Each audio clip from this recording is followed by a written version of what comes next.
everyone, welcome back to my YouTube channel. How are you doing? How's your weekend starting up?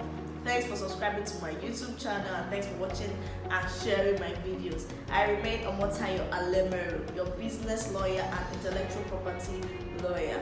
So today what we're talking about basically is how to protect your invention, the rights to your invention, and that is patent right. Yes, so patent rights basically has to do with the rights to your own invention. So if you're an innovative person, you're someone that is technically inclined or technologically inclined, this is for you, so stay tuned.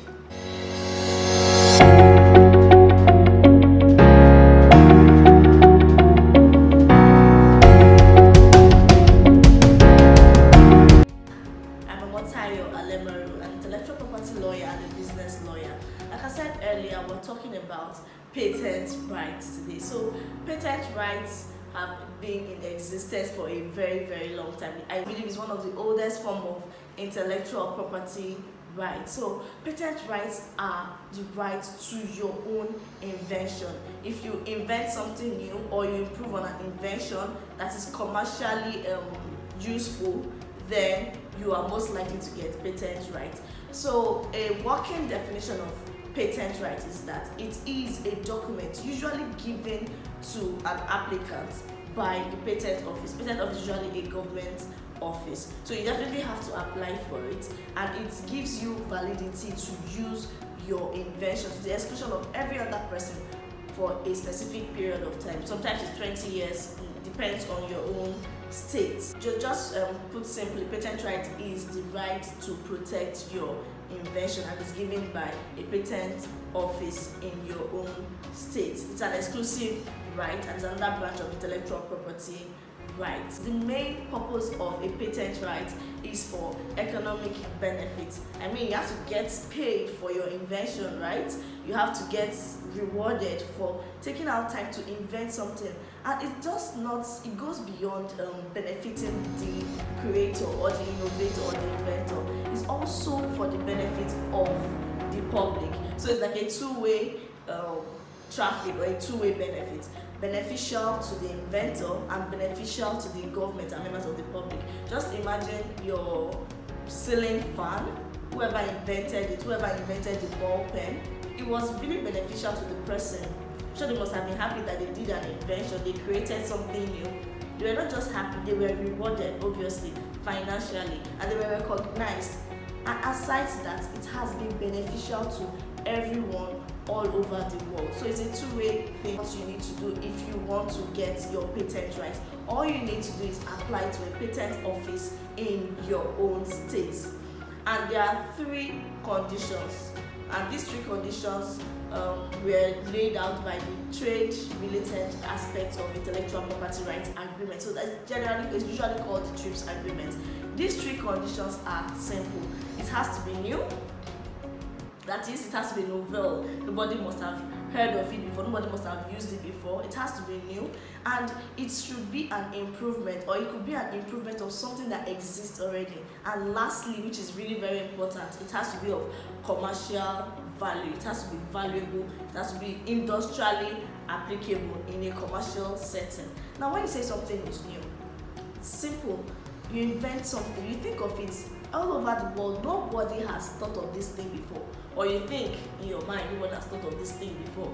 It probably may be in existence, but as far as you're concerned, it's new. So that doesn't mean it's qualifiable. But when you apply to your patent office, then they can decide, oh, is this new? Or is this in existence already? That's one. So just know that it has to be something novel. Brilliant idea, yes, but it has to be novel, never in existence before. Then the other part of it is an improvement. So what patent right gives you is a right to your invention, and this invention doesn't mean it has to be new like the first condition. It may also be an improvement. Say someone has done okay, like the ceiling fan explanation I gave earlier.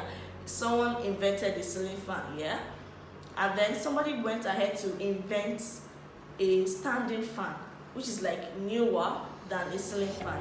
Then someone goes ahead to invent not just a standing fan, he goes ahead to invent a fan that doesn't work electrically but works with battery. That's an improvement. So you won't say because there's already an existing invention, which is a ceiling fan or a standing fan, this new person that has developed a way, I don't know how they do all this their technical stuff, but has developed something, some form of code or science or technical something that makes a standing fan work without electricity. That is patentable. Yes, so he has to actually acknowledge that yes, I got this idea from this existing stuff, this existing invention, but this is my addition. I have to prove that yes, you must have done some level of research and work into this before it can be granted to you as your patent right. Then lastly, it has to be industrially applicable. So to get a patent right, it's not something that will be beneficial to you. Like I said earlier, it's something that will be beneficial to the society at large. So it has to be commercially applicable. It has to be industrially applicable in a particular industry, maybe in the scientific world or in the technological world. It has to be something that people can use and you can sell. If not, it's almost of no use. You can just keep it to yourself. So those are the three basic conditions to fulfill. So now another thing you have to know is that this invention has to be non-obvious. It has to be something that every other person in your own field can't just easily figure it out. If it's easy to figure out, or if it's something that is just like it's just not rocket science, or if someone finds it really easy, or it's obvious that okay, when you throw something up it comes down, that's not an invention. It's normal, everybody knows that, or anyone in your field knows that, then it can't be patentable. Bear in mind, it has to be new or an improvement on an already existing invention. It has to be commercially applicable and it should be non-obvious. So have these points at the back of your mind whenever you think of applying for a patent right. It is generally acceptable all over the world, aside the fact that your own local patent laws might be different, but these points are cardinal and universally acceptable. Another thing you need to bear in mind is that there are things that cannot be patented. So not every invention can be patented. Like a human gene can't be patented. Things that exist already in nature. Let's say you discover a new planet. God created that planet already. It exists already. So even a discovery per se can't be regarded as a patent. Because I want to believe that in your mind you may want to ask these questions. I'll still welcome questions subsequently, but you have to know that whatever exists in nature, whatever follows the law of nature, you can't apply for a patent right to that. Even when you discover a new plant, or you discover a sea, or you discover something, but a new procedure to something that's within human capacity, yes, that can be patentable. Summary, right?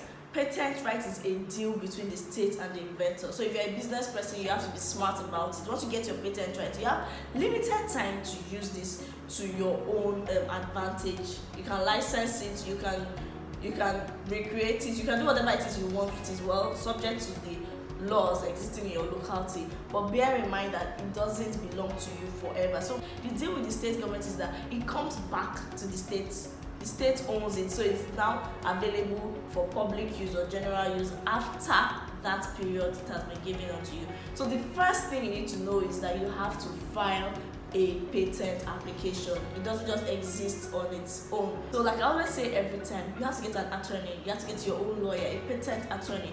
Whatever you do, whether patent right or any form of intellectual property right or any business deal whatsoever it is, you always need your lawyer. It's very, very important. So get a patent attorney to file your patent application today. And to enforce your patent right is your responsibility.